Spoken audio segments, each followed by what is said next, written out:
नमस्कार, एक बार फिर भिलाई का सच में आपका स्वागत है। आज फिर एक नई खबर लेकर हम आपके पास आए हैं। आज हम बात करेंगे ई रिक्शा की। एक चैनल, भिलाई का एक चैनल है जो प्रचारित कर रहा है ई रिक्शा एजेंसी के नाम से घोटाला करने वाली एक कंपनी के बारे में। ई रिक्शा बेचने वाली एक कंपनी है जिसके दो पार्टनर हैं और उन्होंने ई रिक्शा दिव्यांग लोगों को सस्ते दर में उपलब्ध कराई। और उस कंपनी का उद्देश्य था कि दिव्यांग लोगों को रोजगार मिले और वे भी असहाय बेरोजगार न रहें। और कोविड के समय जब कोई उनको फाइनेंस नहीं कर रहा था, उस समय उनको ई रिक्शा फाइनेंस किया गया। अब 2021 की बात है और 2024 में ये दिव्यांग व्यक्ति और दिव्यांग लोग अब ये आरोप लगा रहे हैं कि हमें पुरानी गाड़ी दी गई और हमें कागज नहीं दिया जा रहा। बहुत सारी बातें उनके द्वारा कही जा रही है एक चैनल के माध्यम से, और वो चैनल इस बात को बगैर तथ्य के, बगैर प्रमाण के प्रस्तुत कर रहा है। अब हम आपको उस बात की सच्चाई दिखाएंगे कि ये लोग जो हैं जिन्होंने ई रिक्शा, ई बाइक ली है, वे लोग ऐसा क्यों बोल रहे हैं और क्या कारण है। सच्चाई जानने के लिए हम उन एजेंसी के मालिक से बात करते हैं। आइए देखते हैं वो लोग क्या कहते हैं। सुनिए वे क्या कहते हैं, उसके बाद और बात करेंगे। हाँ, गोविंद जी और सौरभ जी, आपके ऊपर एक चैनल के माध्यम से ई रिक्शा के नाम से घोटाला करने का आरोप लग रहा है, जरा बताएंगे क्या मामला है। सबसे पहली बात तो मैं ये बताऊं कि घोटाला शब्द ही हमारे ऊपर ब्लेम है और जिसके लिए मैं डिफेमेशन केस की तैयारी कर रहा हूं,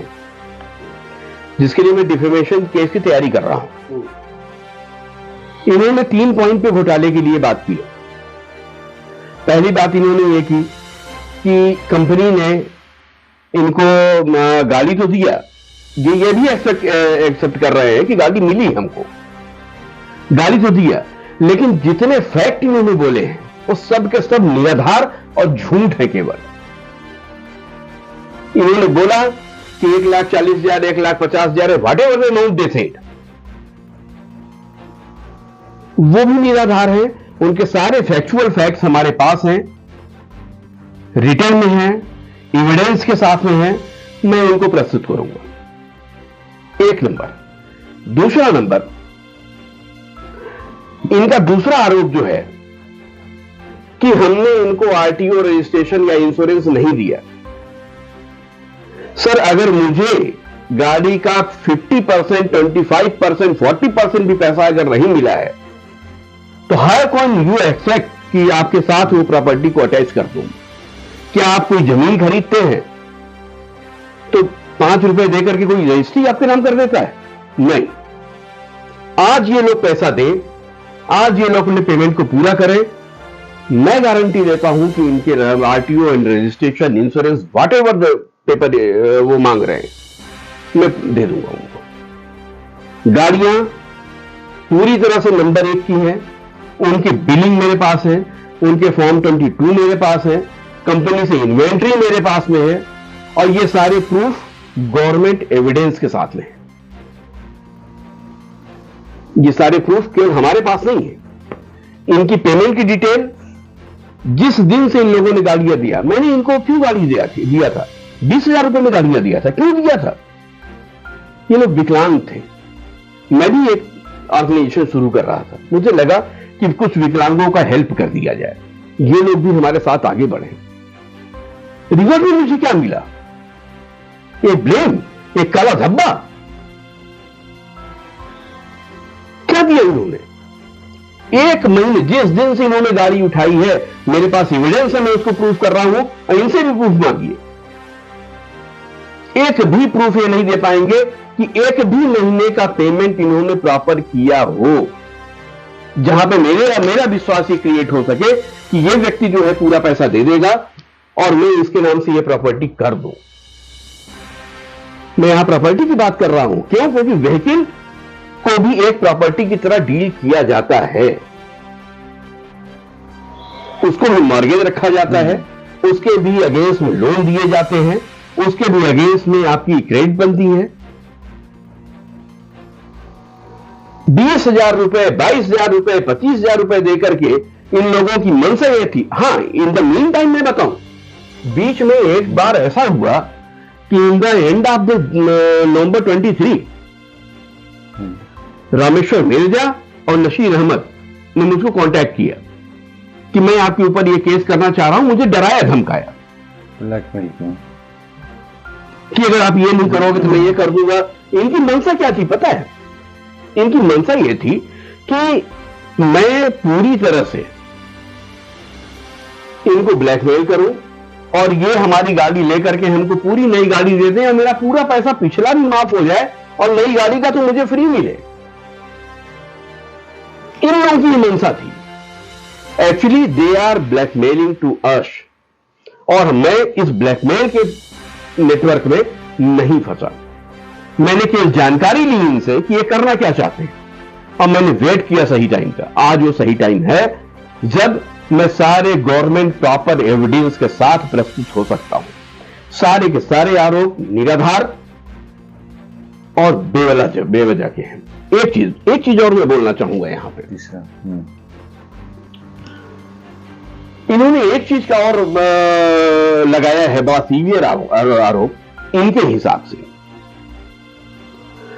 कि मैं गाड़ी को रिपेंट करता हूं, उनको फिर से बनाता हूं।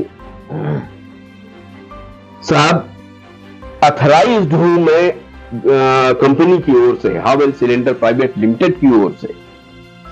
यहां पे असेंबलिंग करने का मतलब होता है कि वहां से सारे छोटे छोटे पार्ट्स में मंगाऊंगा, गाड़ी यहां बनाऊंगा।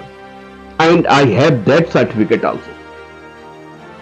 इन द मीन टाइम अगर ट्रांसपोर्टेशन के समय किसी गाड़ी में कोई स्क्रैच आ गया, किसी पार्ट्स में कोई स्क्रैच आ गया, तो we have the responsibility to remove that. मैंने वो किया। एक भी गाड़ी आज तक हमने परचेज करके रीसेल नहीं किया है।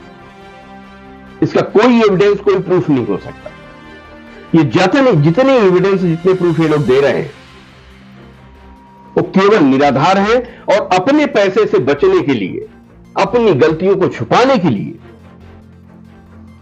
और एक अननेसेसरी प्रेशर मेरे ऊपर बनाने के लिए कि मैं विकलांग हूं, मैं ये हूं, मैं वो हूं। अरे भाई, इनको तो मैंने सपोर्ट किया था ना कि विकलांग को भाई 20,000 में गाड़ी ले लो, कि मेरा अपराध था। पिछले 1 साल से इन लोगों ने किसी ने कोई पेमेंट नहीं किया हमको, और 3 साल बाद इनको याद आ रहा है कि हमारी गाड़ी पुरानी हो गई। जब पैसा देने की बारी आई, हम सारे एविडेंस प्रूफ करेंगे कि जिस समय इनको गाड़ी दी गई उस समय के इनके फोटोग्राफ्स हैं, कहां पे डिलीवरी हुई उसके फोटोग्राफ्स हैं, किस कंडीशन पे दिया, नई गाड़ी की इन्वेंट्री कैसे एडिड होती है। ये गवर्नमेंट के एक चैनल है, उस चैनल के थ्रू प्रूफ होगा, मैं नहीं प्रूफ करूंगा। और अभी तो ऐसा हालत है कि कुछ लोग तो गाड़ियां ही गायब कर दी हैं। आप उनसे फ़ोन करके बोलेंगे कि भैया कुछ पैसे जो आपके बचे हुए हैं 1 लाख रुपए, तो उसमें से आप कुछ चुका दो, 2-2 हज़ार करके ही कुछ चुका दो। तो उनका कहना ये होता है कि गाड़ी ही नहीं है हमारे पास, हम तो बेच दिए गाड़ी, आपके परमिशन का ज़रूरत नहीं है। तो ये सब बातें भी हो रही है। हम FIR करने के लिए उनकी तैयारी भी कर रहे हैं। कुछ लोग हैं, 3-4 लोग जो हैं ये हरकत कर रहे हैं, तो उनके नाम भी है। जैसे वो वीडियो में आखिरी में जिनका दिखाया गया था, चंद्रमणि मेश्राम, सुपेला के वो निवासी है, उनको हमने 29/6/2021 को फाइनेंस किया था। सेल्फ फाइनेंस जिसको बोलते हैं, खुद के रिस्क में गाड़ी देना, सिर्फ मदद के रूप में, क्योंकि वो 80% विकलांग है। किसी भी 80% विकलांग को कभी भी कोई फाइनेंस नहीं करेगा, उनके ऊपर भरोसा भी नहीं करेगा। लेकिन हमने भरोसा करके उनको 1.5 लाख रुपए की गाड़ी अपने भरोसे से, वो भी डिस्काउंट में, कि चलो कल आज नहीं तो कल को वो कमा के हमको दे ही देंगे। उनके लिए कोई नहीं खड़ा था, ना गवर्नमेंट था, ना गवर्नमेंट बैंक था, ना कोई था प्राइवेट बैंक। लेकिन हमने उनको मदद के रूप में वो किया। लेकिन अभी तक उनका 1 लाख रुपए बचा ही हुआ है, मुश्किल से 20-30 हज़ार रुपये पटा है। आज की डेट में उनकी गाड़ी को लेके 3 साल हो चुका है, जो कि अब वो गाड़ी है नहीं है, कोई अता पता नहीं है, कुछ पता नहीं है। ऐसे ही और 2-3 लोग हैं, चंद्रमणि जैसे मेश्राम थे आखिरी में जिनका आया था, वैसे ही और 3-4 लोग हैं, जगदीप सिंह हैं और 2-3 ऐसे हैं कैरेक्टर। आपकी बातों को सुन के ऐसा लगता है कि इन लोगों ने आपके साथ धोखाधड़ी की है और अभी पैसा देने की नीयत नहीं है इनकी, इस वजह से पेपर नहीं देने का बहाना किया जा रहा है। बिल्कुल सर, ये केवल और केवल इन लोगों की एक मंशा है कि मैं इनको किसी भी तरह से ब्लैकमेल करके अपनी ये पुरानी गाड़ियों को इनके सर पे मार दूं और इन पेपर न देना को एक इतना बड़ा इशू बना दूं जिससे लगे कि ये फ्रॉड है। लेकिन सर गवर्नमेंट और गवर्नमेंट के पेपर्स, गवर्नमेंट के नॉर्म्स आज ऐसे बन चुके हैं कि किसी को आप ऐसे 420 साबित नहीं कर सकते, और मैं वो सारे पेपर एविडेंस के साथ आपके सामने प्रस्तुत हूं। और जैसे उस वीडियो में कुछ लोग हैं जो कि बैकग्राउंड में भी नज़र आ रहे हैं, जैसे जिनकी गाड़ी में बैठे हुए हैं लाल कलर की, ऊपर में पीले कलर का जो लगा हुआ है वो है प्रेम बोधंकर। उनका पूरा आरटीओ पेपर सब चीज़ रजिस्टर हो चुका है, उनके पास भी जा चुका है पेपर, उसके बाद भी वो बोल रहे हैं कि पेपर नहीं मिला है। दूसरे वहाँ पीछे में अपनी वाइफ के साथ खड़े हुए थे बसंत दास मानिकपुरी, उनका 40,000 अभी तक बकाया हुआ है, उनका तो आरसी बुक भी आ गया लेकिन आज तक उन्होंने 500 रुपये तक नहीं पटाया। अब उनको मतलब 80% से 20% तो उन्होंने पैसा ही नहीं दिया है और फिर भी विकलांग एक्चुअली इन दोनों के नाम जिसने भाई ने लिया वो लोग विकलांग नहीं है। और जो बता रहे हैं यशवंत बघेल जिनका नाम है, वो हमारे यहाँ वर्कर थे, ठीक है, उनको भी मदद के रूप में उनके लड़के को मदद चाहिए था, इस कारण से हमने फाइनेंस कर दिया और बाकी के 60,000 हमने अपने ऊपर ले लिया था कि आप धीरे धीरे करके वो 60,000 पटा लीजिएगा। उसके बाद भी फिर आगे उनको मिला नहीं। इन लोगों ने आप लोगों के ऊपर एक आरोप और लगाया है कि आप पुरानी गाड़ी को नया बनाकर बेचते हैं, बताइए। सर इसमें मैं एक चीज बोलना चाहूंगा कि पुरानी गाड़ी को नया बनाना ये आज के समय में पॉसिबल नहीं, क्योंकि पुरानी गाड़ी जो होगी कहीं कहीं रजिस्टर्ड होगी, उसको दोबारा रजिस्ट्रेशन नहीं किया जा सकता। और जितनी गाड़ियां मैंने दिया है उन सब का रजिस्ट्रेशन करने को मैं तैयार हूं फर्स्ट हैंड में, बशर्ते ये लोग अपने पेमेंट को क्लियर करें, नंबर 1। नंबर 2, आज तक हमने जो गाड़ियां एक्सचेंज में ली हैं शायद 3 या 4 गिनती की, वो स्टिल मेरे स्टॉक यार्ड में है, आज तक उनको मैंने रिसेल नहीं किया है, वो आज भी मेरे पास में। किसी भी सेकेंड हैंड गाड़ी का रीसेल मैंने वो नहीं किया। हां एक चीज है, कुछ गाड़ियां मेरे पास कोविड सेशन के पहले आ गई थी, जो कोविड के कारण रुकी रह गई थी, उनको भी मैंने कस्टमर को बहुत साफ बता के दिया है कि साहब ये गाड़ी 1 साल 1.5 साल पहले मेरे पास आई थी, वो कोविड के कारण रुकी रह गई है और इस कंडीशन में दे रहा हूं। उनकी प्राइस भी मैंने कम किया है, जैसे दिवाकर, क्या नाम है पूरा? लालजी दिवाकर। लालजी दिवाकर, जैसे कौन सोनी? कुलेश्वर सोनी। कुलेश्वर सोनी,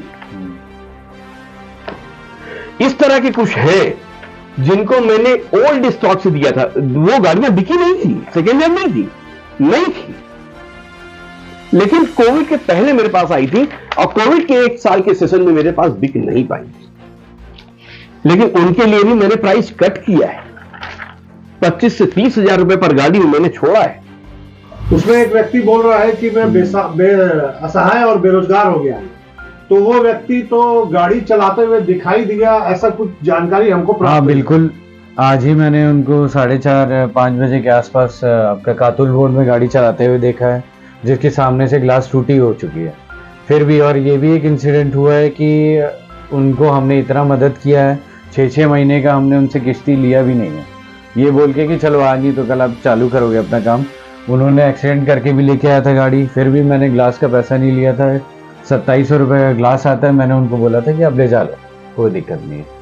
ये उनका पूरा डॉक्यूमेंट है, इस डॉक्यूमेंट में सारा कुछ लिखा हुआ है उनका कि मैंने ये गाड़ी ली है। ये आरोप नहीं लगा सकते हैं कि मुझे सेकेंड हैंड गाड़ी दे दी गई है या कुछ और दे दी है। और इनको अभी याद आ रहा 3 साल बाद 2021 में इन्होंने गाड़ी खरीदी। हाँ, 6वें महीने में 2021 में खड़ी और थी। लगभग 2 या 3 साल में गाड़ी पूरी टोटल खत्म हो जाती, बैटरी खत्म हो जाती। हाँ, क्योंकि उसके बैटरी का एसिड गिरता है, उस कारण से वो चैसी सड़ती ही है। अब इनका कहना है कि दूसरे दिन इन्होंने चैसी टूट गई थी, इन्होंने वेल्डिंग करके दे दिया था, तो उस टाइम ये कहाँ थे? उस टाइम क्लेम करना था। ये पूरे झूठे बातें। कुल मिला के इनको 4 साल बाद नई गाड़ी चाहिए। 1 मिनट सर, ये बता रहे हैं कि 2 दिन बाद इनकी गाड़ी टूट गई है। मां भवानी एसोसिएट्स के नाम से हमारी एक सर्विस फर्म चलती थी गंजपारा में, वहां पे इनके आप जिस दिन ये गाड़ी लिए उससे 1.5 साल के मैं इनके बिलिंग के रिकॉर्ड दिखाऊंगा कि मैंने दुकान पे आकर के इन्होंने गाड़ी बनवाई है और उसका भी पैसा नहीं दिया है, बकाया है। 3 बैटरी का भी ये बिलिंग है, ये रजिस्टर्ड है सर, बिल कटे हुए हैं, मैं रिकॉर्ड दूंगा और ये सब रिटन डॉक्यूमेंट्री प्रूफ दूंगा मैं। अगर 2 दिन में इनकी चेसिस टूटी थी तो 1.5 साल तक मेरे पास सर्विस क्यों कराने आते थे? ऐसे ये तमाम लोग। नंबर 1। नंबर 2, इनकी बैटरी जब खराब हुई तब मैंने लगा के दिया। आज तक इस व्यक्ति ने बैटरी का भी पेमेंट हमको नहीं किया है, आज तक इसने शीशे का पेमेंट नहीं किया है, आज तक गाड़ी के बनवाने का कोई पेमेंट नहीं किया है। और these are the documentary proof, not the overall things. अभी आपने डिस्ट्रीब्यूटर की बातें सुनी। डिस्ट्रीब्यूटर ने बताया कि जिन लोगों के बारे में ये बातें की जा रही है सभी लोगों का पैसा बकाया है, तो हम कागज कैसे देंगे? गाड़ी पुरानी की बात थी तो उन्होंने सारी कहानी बताई कि गाड़ियां पुरानी नहीं दी गई है, नई गाड़ी दी गई है। झूठे आरोप लगाए जा रहे हैं इसलिए क्योंकि उनका पैसा बकाया है, उनकी नीयत नहीं है पैसा देने की। तो मैं कुछ चैनल को और कुछ न्यूज़ वालों को ये बात पूछना चाहूँगा कि झूठ प्रचारित आप लोग क्यों करते हैं बगैर तथ्य के? किसी के चरित्र का हनन न करें, क्योंकि वो भी एक परिवार चलाता है, वो भी एक व्यवसाय कर रहा है, लोगों की सेवा के लिए उसने लोगों को गाड़ी दी है। दिव्यांग लोगों को कौन मदद करता है, कौन फाइनेंस करता है? आज कोई दिव्यांग किसी बैंक में जाकर इस बात को देख ले। इन लोगों ने कोविड के समय उन दिव्यांगों की मदद की और लोन भी दिया, लोन दिलवाया, उसके बाद इन लोगों द्वारा उनका पैसा नहीं दिया जा रहा है। तो सारी कहानी आपके सामने है और इस मामले में कोई अपडेट आएगा तो हम आपको जरूर दिखाएंगे। आप देखते रहिए भिलाई का सच, क्योंकि हम सिर्फ आपके लिए सच लाते हैं, झूठ हम दिखाएंगे नहीं और झूठ का पर्दाफाश जरूर करेंगे। और उन भाइयों से मेरी अपील है कि झूठ को प्रचारित न करें। हमारे सहयोगी साथी लोग हैं जो झूठ को बढ़ावा दे रहे की कोशिश कर रहे हैं, उनसे भी मेरा निवेदन है कि ऐसी न्यूज़ न चलाएं जिससे किसी का परिवार बर्बाद हो। हमारा चैनल देखते रहिए, सब्सक्राइब, लाइक, शेयर